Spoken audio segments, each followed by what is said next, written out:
Happy April Fool's Day.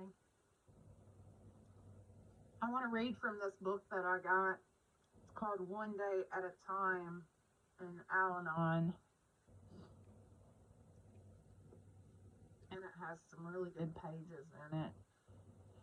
The Al-Anon family groups are a fellowship of relatives and friends of alcoholics who share their experience, strength, and hope in order to solve their common problems. We believe alcoholism is a family illness and that changed attitudes can aid recovery.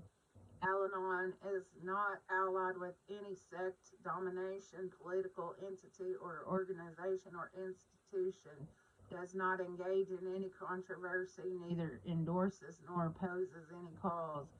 There are no dues for membership. Al-Anon is self-supporting through its own voluntary contributions. Al-Anon has but one purpose: to help families of alcoholics. We do this by practicing the 12 steps, by welcoming and giving comfort to families of alcoholics, and by giving understanding and encouragement to the alcoholic. I looked up the 12 steps and I agree with them, and I can share them later.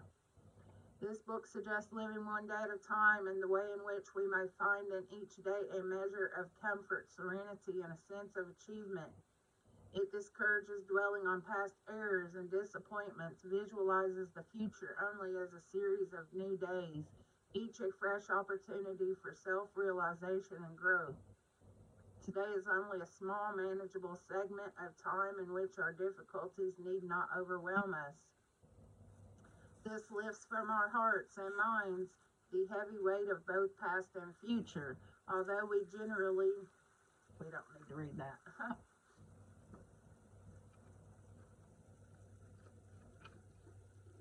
Before AA comes into the life of an alcoholic and before Al-Anon reveals a new way of life to us, correcting one's faults seems to depend entirely on willpower directed at eliminating them. Bad habits and compulsions cannot be conquered by determined resolutions or promising ourselves that we won't go on doing this or that. They cannot be rooted out for what would fill that vacuum.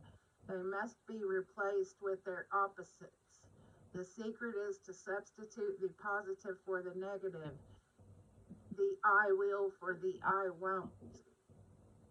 If I am morose and discontented, I will deliberately cultivate happy thoughts. If I am prone to criticize, I will seek out what is good and pleasing and fix my mind on that. I will replace my fruitless doubts and fears with faith and confidence. If I am bored, I will learn something new, even a new way to make the same old chores more enjoyable. I stopped trying to force myself to eliminate my faults when I found it didn't work. Then I realized that I had to replace them with something better.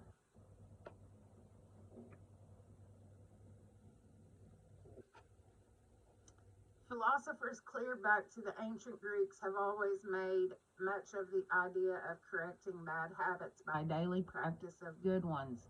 In Al-Anon, we make much of this too. We learn we cannot go on functioning as we have been, impulsively and automatically, if we hope to improve our lives. If we really do want peace of mind, the first thing to realize is that it does not depend on conditions outside us, but those inside us. An honest search of our own motives may show that we relish our martyrdom, or that we fear subconsciously that we deserve it. When we find the causes of our distress and frustration, we can establish corrective habits to overcome them. A program of self-recognition and self-change reads easy and does hard. Many failures come from trying to do too much too fast and from expecting results overnight. I will search out just one fault, one bad habit, and work to eliminate that. As I observe the changes this effort brings about in my outside circumstances, I will find the courage to keep on changing myself for the better.